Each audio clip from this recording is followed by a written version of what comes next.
Brian Jones is with us. Speaking of in a wacky environment, he's one of the voices of reason there. But up there in Sacramento, the newly minted, I guess we could say, state senator. We touched on this a little bit yesterday. Again, congratulations, I think. Thank Moving you. from the years of the Assembly back to the Senate. We talked about Governor Newsom the other day, and now that he's there, it's hide any spare change you have. But I want to talk specifically about some of the main issues. I mean, there are thousands, literally thousands of bills that come every couple of years up there. And this last year, 1,000 made it to signature time, one way or another, for the governor. So that hasn't changed, and there's always some wacky stuff and real wacky stuff. But when you look at there'll be some really, really fun stuff this year. I can promise you that. Well, I don't have a bill count for you yet, but the bill deadline is end of the month. So. Wait a minute. So, okay, let me get that right. So all the bills have to be in the system one way or another by the end of this month? Well, supposedly. I mean, that's the idea. Is wow. that because committees start in February and March, and so you have to have them all in by the end of this month, so that our legislative analyst office and our legal office have time to write the bills and get the language done, and that gives them 3 or 4 weeks to do that before the bills start heading into their respective committees. Well, this is where our priorities get out of whack, right? Because if you look at, I always think back to these feng shui bills and some of these other touchy-feely obsessions. A lot of times now, job one is, what does Trump want? Let's oppose that. But it bogs down the system. There's just so much give. And when you look at basics in California, basic services that you expect from government, and you pay for it, and I think happily pay for the basics, that's kind of second or third or fourth or 10th tier, isn't it? It's unbelievable. I really like to enjoy our state parks and camping, and it's unbelievable to Mark, and that's probably the state parks are probably in my book a fifth or sixth priority.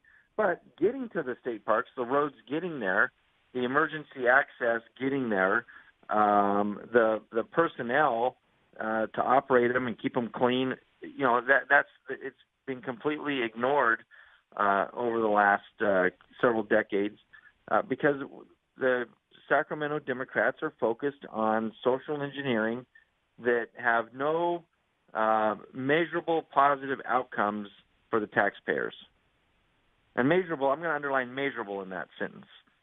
Yeah, well, and I forgot about this tight thing before committees, that here it is the 10th of January, so in basically 2/3 of the month or less now, I mean, it's less than that, just about, they're going to cram for the exam, jam all this stuff through, get it in by the 31st of January, most of it, while some important things probably don't get nearly, if any, attention that is needed.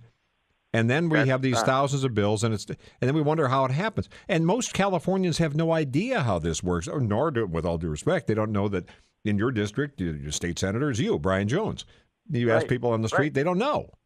Right? Well, a lot of people that work in government don't even know how it works. So, so it is. The Capitol building is its own environment unto itself, not steeped in reality of the rest of the state of California. So it is an amazing, business owners like myself, when they get elected and come up here and we're walking through the Capitol halls and watching how this place operates, we're amazed that anything gets done.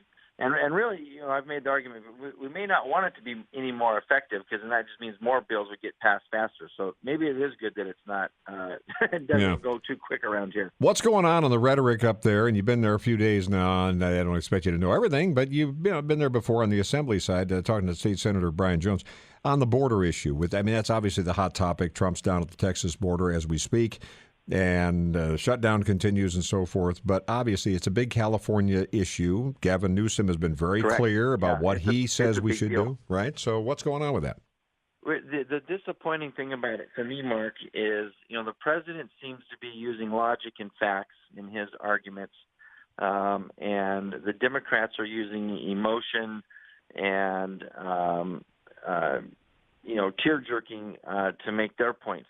Look, you can, and Gavin did it in his inaugural address.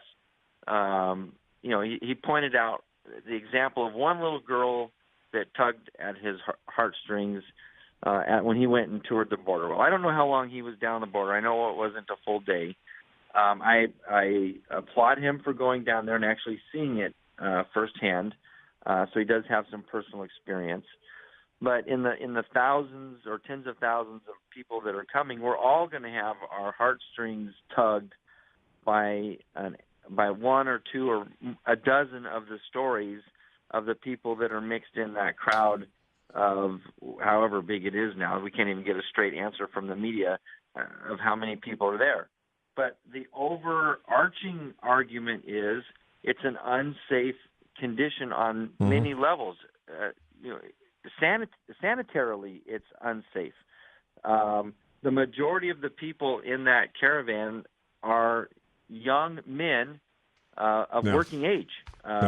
Now, some people say military age. I don't like to use that. I think working age is, but it's not all women and children. There are some, of course. Well, there are some, and I think there are probably more than we would care to admit when we're talking about the issue. And again, that gets to the trafficking issue. I've talked about this a lot because it really does resonate, I think, if you have, let's say the families, and I guess the numbers of family members have increased, we're told, by some stats, some government stats and so forth. But if that's the case, then someone is providing false hope that it's easier to get into the United States of America in these times. That means you have someone acting as a coyote human trafficker, making a family unit pay something and say, here's all you need to know. And maybe they play Gavin Newsom's commercial from the election where he says, hey, we don't care about your immigration status. Come on in. Look at all this free stuff we have. It's amazing to me that, they use the argument of the one little girl that tugs at their heartstrings, but they ignore the thousands of girls that are trafficked over the border, the women and young moms and young women that are raped on their way up here, sold into sex slavery. They ignore all of them, and there's many more of those that are experiencing the negative aspect of illegal immigration than those that are tugging at the heartstrings to come here illegally. And so we need a response. Obviously the government needs a response at the border, but we need the churches to get activated. We need the community to get active. We need a humanitarian, compassionate response. I 100% agree with that. But we also need a government sovereign response as well, and they need to be coordinated and work in concert together. And the message needs to get out to these folks in these other countries. It's not that easy to get here. You're not going to come here and... Well, nor should it be. I mean, you can't... This whole thing, and the word has been out for some time that the asylum word, because for a long time, that's all you needed was that one word. Here for asylum. Why are you here? Asylum. Detail, what's threatening you? I need asylum. And you go, okay, well, whatever, come on in. So then the word came down under the new administration, which had been in place now for just about 2 years since inauguration. It's going to be done differently, and yet the flow continues. Again, I'm all for legal immigration. I know you are as well, but you can't just overwhelm the system and then assume that in these times where, California's go-go in many categories in terms of the economy, and yet a lot of people go like getting out of the state.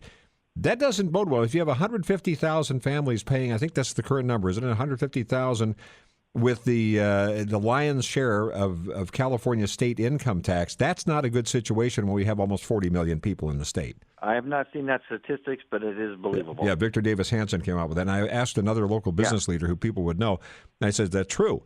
And I've heard that it was individuals. I also heard that it was... That was families, like family units, whatever it is. So think about that, 150,000 out of 40 million. I mean, that's not even 1%. Right. And what I heard from another leader was about 5 or 10 years ago, it was 180,000. So you look at that, that shows you, what's gone to Nevada, to Florida, to Tennessee, what have you. So obviously that's a big, big deal. And yet it does seem that Gavin Newsom and company and even some who are farther out than he is going to prove to be until he decides to run for president, which could be a week from Tuesday. To them, it seems like it's all great. We've got this, what's the real number? 14 billion rainy day fund. What do we have now in the bonus sweepstakes? I've heard 27 billion. It's 14 billion. What is it? Yeah, it's a big number, and unfortunately, I don't have that with me exactly. But it's right not now. a big enough. Nobody- Yeah, but it's not a big. My point is, it's not a big enough number when the governor's also Oh, no. saying, "Let's do free." What was it yesterday? Free community it's not a big college, enough. free Yeah. health Now, care. It's much better than when I got here in 2010 when it was a $27 billion deficit. I'd rather have a $14 Yeah, well, that is an billion improvement. A lot of that's surplus. happened because the economy. Well, gee, there's that national economy that's helped But as well. we could have a $40 billion surplus because what people have forgotten, Mark, is when I got elected in 2010, that the 11-12 budget was, I think, $90 billion, $86 billion to $90 billion, somewhere in there. Last year it was $133 billion. So in 8 years, the budget grew $40 billion. Now, that's a lot of money in a state, the size of ours. $40 billion per person. I don't even know what that. Was that $1 million per person? Have you seen $40 billion of new government in the last 8 years? I haven't seen $40 billion. No, I'm going to try to find that during the break. Years. We got a lot of homework to do, and I know you will. We'll be in touch on a regular basis. Brian Jones, State Senator and